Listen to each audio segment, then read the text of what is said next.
Hello everyone. First of all, I would like to thank you for your interest in the course Up and Running with 3D Basics. In today's lesson, I'll be talking about some core concepts regarding 3D and computer graphics.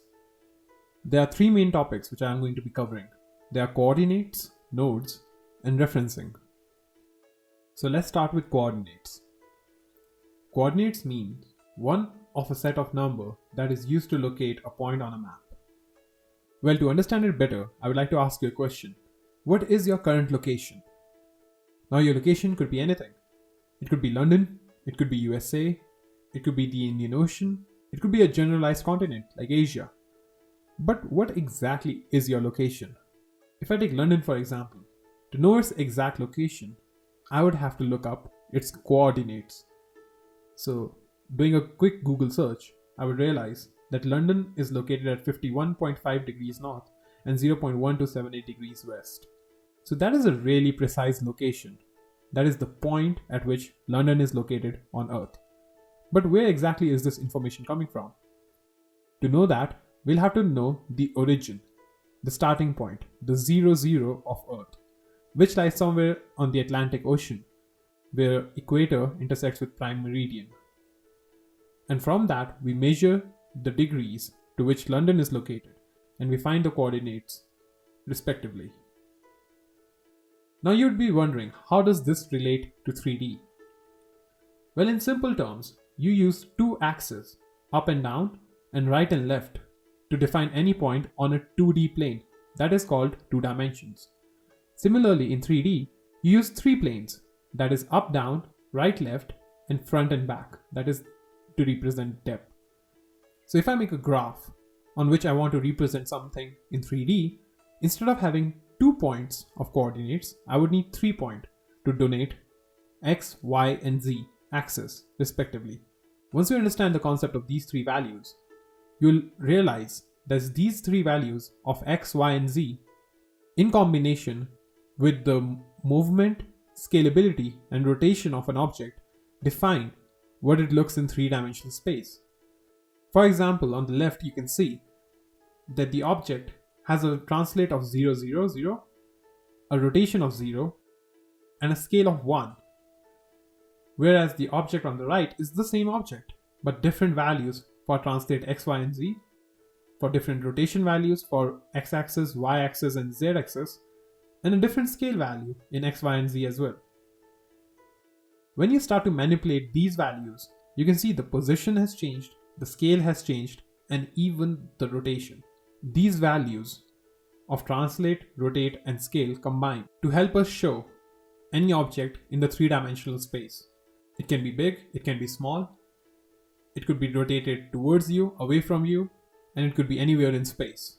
So once you understand the concept of coordinates, the next exercise which I'm going to give you will become very simple. I want you to look around your room and take yourself as the origin. That would mean your position is the 0, 0, 0 in the axis x, y, and z, and your scale is the default scale of the world, that is 1, 1, 1. So take any object near you. For example, I would take the mouse which is right next to me. Now the value of the mouse in relation to me would be its translate, rotate, and scale values. For example, the mouse is smaller than I am, definitely. So this value will be 0.2 or maybe 0.1 in scale in x, maybe 0.25 in y, and maybe 0.1 in z as well. Similarly, it's rotated alongside the way I am looking. So I would say that rotation does not change. The position is right in front of me. So I would say 10 centimeters in x, maybe like a 5 centimeters in y because it's on the table, and z value I'll give another 10 centimeters. So together all of these values form the translate, rotate, and scale of this object.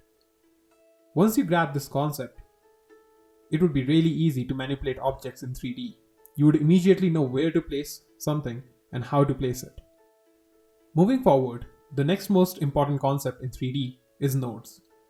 Node is defined as a package of data or a function that combines with other nodes to do a specific task.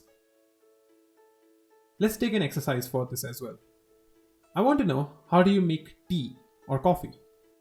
In brief, for me, I boil some water, add a bit of sugar, put a tea bag in it, and add milk, stir it, and then I serve it. But now you must be wondering, why did I ask you how you make tea when I'm talking about nodes?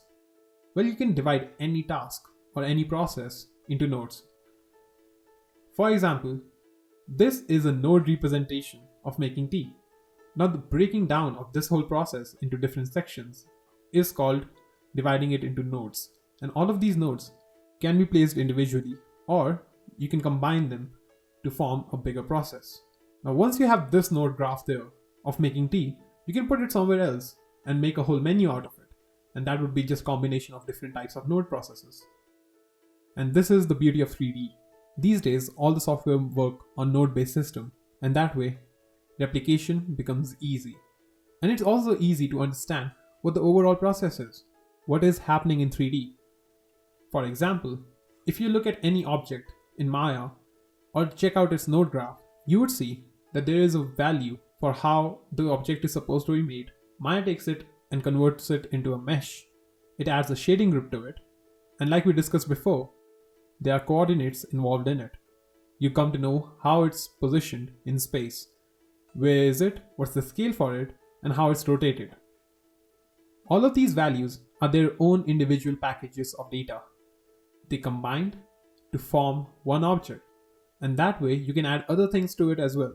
You can add your own materials, you can add multiple objects and give them the same values. And this way different nodes have different values and combine together to give you a better result. There's nothing difficult when creating something in 3D.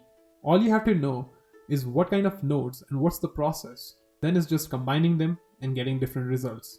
So to understand nodes better, I have another exercise. I would like you to take a task that you do regularly and break down the processes or sections that are involved in doing that task. For example, doing laundry. All the individual clothes in the pile are different nodes. Combining them is another node. Putting them in the machine is another, and so on and so forth. Like this, you can break any task into separate nodes, and that would be really beneficial for you to understand the concepts of nodes. The last thing that I want to talk about is references. My high school physics teacher once said to me that everything is relative. And this is really true for everything in 3D. To make anything in 3D, you need connections, you need links, and that is the whole concept of referencing. For example, I once worked on an individual prop asset, which was Yato's shrine, and it had different materials for different objects. For those, I used different textures. So textures are linked to that one particular object, and texture file in itself is just an image. Now that object is something that I can take and put in another scene, and it would itself become a reference. So that's layering of different references. I'm sure you must have seen Inception, and if not, you definitely heard of it. So yeah, it's like dream within a dream. It's like one file within another file within another file. And together, all of this combined to give you a full 3D workflow. And that's how movies are made. People use different assets from different studios and combine them together in a referencing pipeline and create a whole movie. You must have heard multiple studios work simultaneously to get a film out. How do they combine it in the end?